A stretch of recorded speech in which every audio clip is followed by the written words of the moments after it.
Ship 36 just exploded during ground testing, and Flight 10 is officially delayed.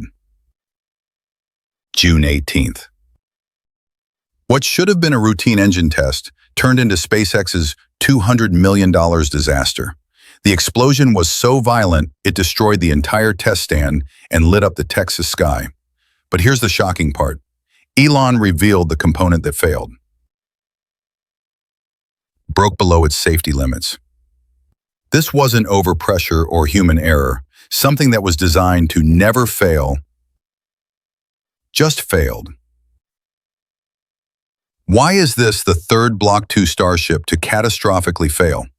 Is there a fundamental flaw in SpaceX's Mars rocket design? And what does this mean for the future of space exploration? Stay tuned because what we found will change everything. Let's dive right in. The night everything went wrong. So what exactly happened on that fateful night? Let me walk you through the timeline that changed everything. June 18th, 11:47 p.m., Ship 36 was sitting at the test stand, looking peaceful, almost majestic against the Texas sky.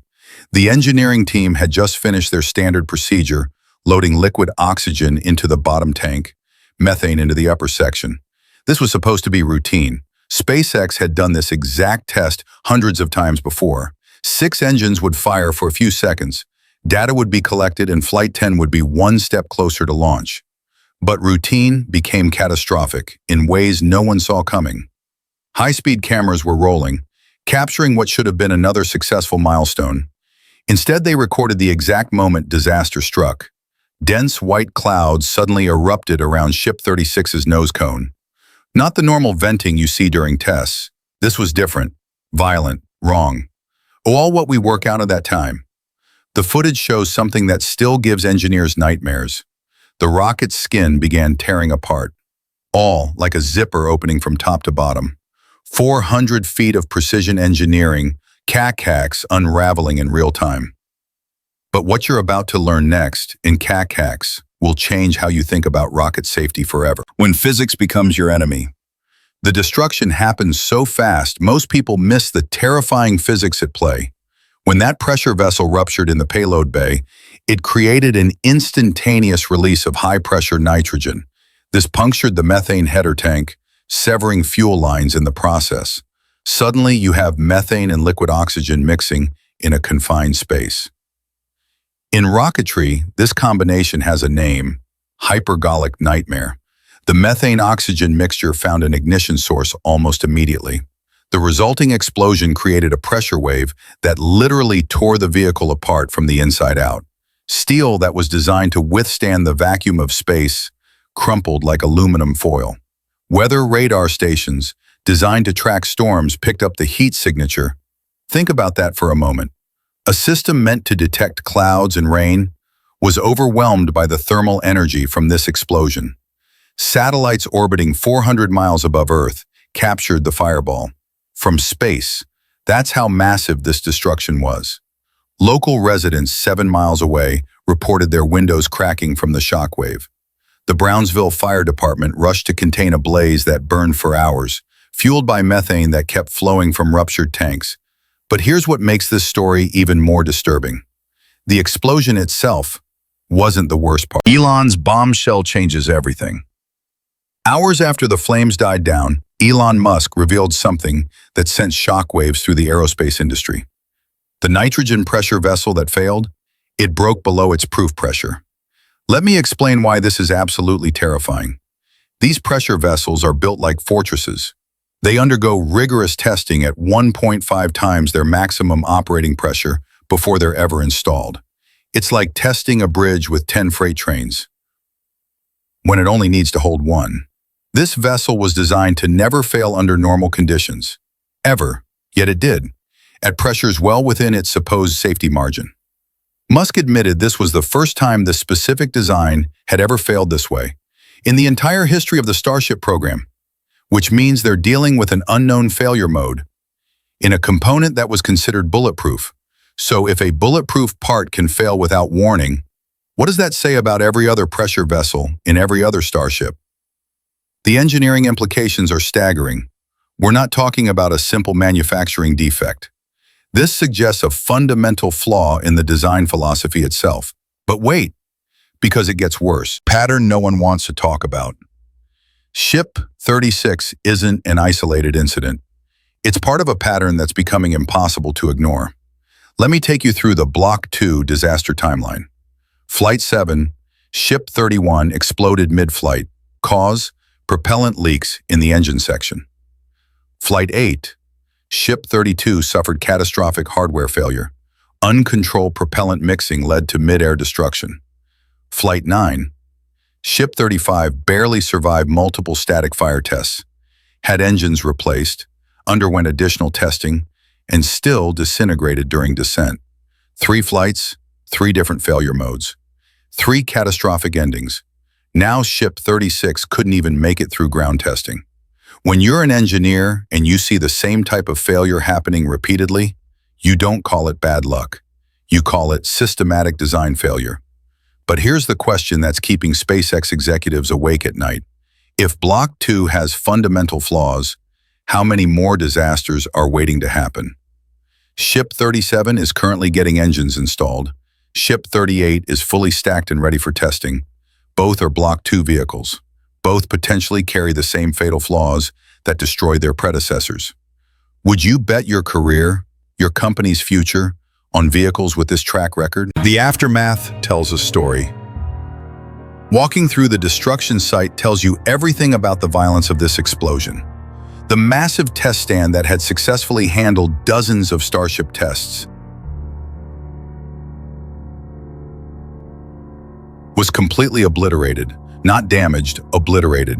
Support structures that were anchored deep into the ground were sheared off entirely.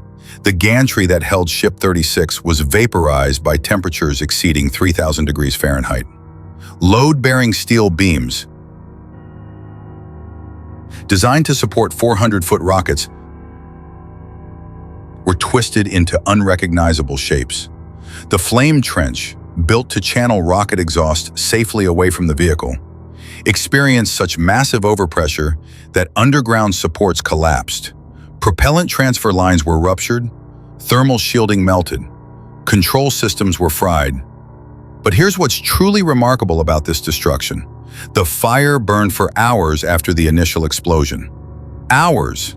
This means methane isolation valves either got stuck open or the control systems lost power entirely. Either scenario suggests backup safety systems failed when they were needed most.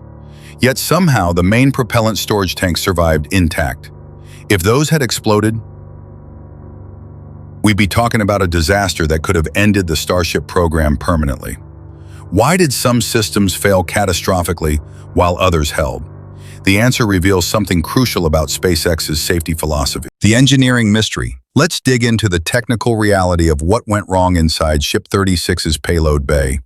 These composite, over-wrapped pressure vessels aren't simple tanks. They're engineering marvels, layers of carbon fiber wrapped around metal liners, designed to contain pressures that would crush a normal car. The nitrogen COPV that failed was positioned near methane transfer plumbing, part of a carefully engineered arrangement that had worked flawlessly in previous vehicles. When it ruptured below proof pressure, it created a cascading failure. The vessel likely punctured the methane header tank, severed adjacent fuel lines, and created an uncontrolled release of both methane and oxygen in a confined space. But why did it fail at pressures it was designed to handle easily? The possibilities are disturbing. Fiber delamination between carbon layers, poor bonding between the composite, wrap, and metal liner, manufacturing flaws that escaped quality control, or, and this is perhaps most concerning, long-term degradation from repeated exposure to cryogenic temperatures. If it's the last option, then every COPV that's been through multiple test cycles could be a ticking time bomb. Think about the implications. These pressure vessels are throughout the entire vehicle: engine bay, fuel systems, pressurization networks. If one can fail without warning, what about the others? The engineering team now faces an impossible choice. Do they redesign every pressure vessel in the system? Do they implement new testing protocols? Or do they accept that this was a one-off failure and continue as planned? Each option carries enormous risks. the Reconstruction Challenge. SpaceX now faces their biggest reconstruction project since the early Falcon 1 days. The test stand isn't just damaged, it needs to be completely rebuilt from the ground up. Steel components must be replaced. The flame trench requires total reconstruction. Underground infrastructure needs repair. Propellant systems need reinstallation. Industry experts estimate 2 to 3 months for physical reconstruction, assuming SpaceX pulls workforce from other critical projects like Pad B development and the orbital tank farm expansion. But rebuilding the hardware is the easy part. The real challenge is figuring out what design changes are needed before they risk another test. If the COPV failure represents a systematic flaw, then every Block 2 vehicle could be affected. This means Ship 37, currently getting engines installed, might need major modifications. Ship 38, fully stacked and ready for testing, could require complete disassembly for pressure vessel replacement. The domino effect could delay the entire program by months, maybe longer. Meanwhile, Flight 10 was supposed to launch June 29th. That date is now meaningless. But the delays could stretch far beyond what anyone anticipated. The billion-dollar question. Here's where this story takes its most dramatic turn. SpaceX is quietly considering something unprecedented. Abandoning Block 2 entirely and jumping straight to Block 3 development. It sounds crazy, but look at the evidence. 3 consecutive flight failures, 1 ground test explosion, systematic design flaws, reconstruction delays, potential safety issues in every remaining Block 2 vehicle. At what point do you cut your losses and move forward? Block 3 represents a fundamental redesign of key systems, new pressure vessels, improved structural design, enhanced safety margins, everything that Block 2 is proving it lacks. But skipping directly to Block 3 would be an admission that Block 2 was fundamentally flawed from the beginning. It would mean months of additional delays while new vehicles are built and tested. It would also mean admitting that SpaceX's most critical program, the one that's supposed to take humans to Mars, has been built on a faulty foundation. NASA is counting on Starship for Artemis moon landings. Commercial customers have launch contracts worth billions. The entire Mars colonization timeline depends on getting this right. The pressure to make the right decision has never been higher.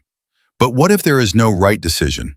What if every choice leads to months of delays and billions in losses? That's the reality SpaceX faces today, and the clock is ticking. So here we are. Ship 36 is gone. Flight 10 is delayed indefinitely. And SpaceX faces their biggest crisis yet. But here's what makes this story fascinating. Every catastrophic failure in spaceflight history has led to breakthrough innovations. Apollo 1's tragedy gave us the safety protocols that got us to the moon. Challenger's loss revolutionized shuttle design. The question isn't whether SpaceX will recover from this. It's how this disaster will reshape the future of space exploration. Will they fix Block 2 and push forward, or abandon it entirely for Block 3?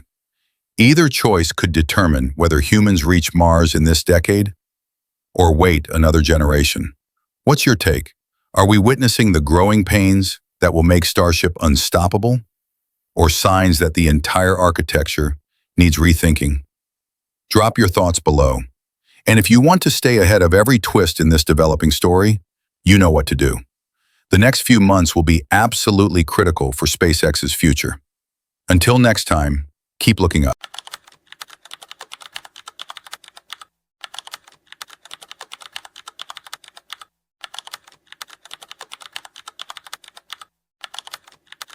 Blue Origin just admitted something shocking. After 10 years and $2.5 billion, their New Glenn rocket crashed into the ocean on its first flight. The booster? Gone. The FAA? Not happy. But here's what nobody's talking about. August 15th could be their last chance. One mission, one booster landing. If they fail again, SpaceX wins everything. So why is Jeff Bezos betting it all on this single flight? What happens if New Glenn can't deliver? Let's dive right in. The answer lies in a story that started 9 years ago, when Jeff Bezos made a promise that would either make or break his space empire.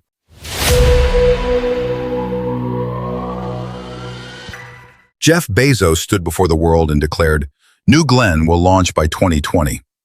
4 years seemed reasonable. After all, how hard could it be? Very hard, as it turns out. While Bezos was making promises, SpaceX was making history. Falcon 9 rockets were landing successfully. Customers were lining up. The space industry was moving fast, and Blue Origin was standing still. 2020 came and went. No New Glenn. 2021, still nothing. 2022, more delays. 2023, even more excuses.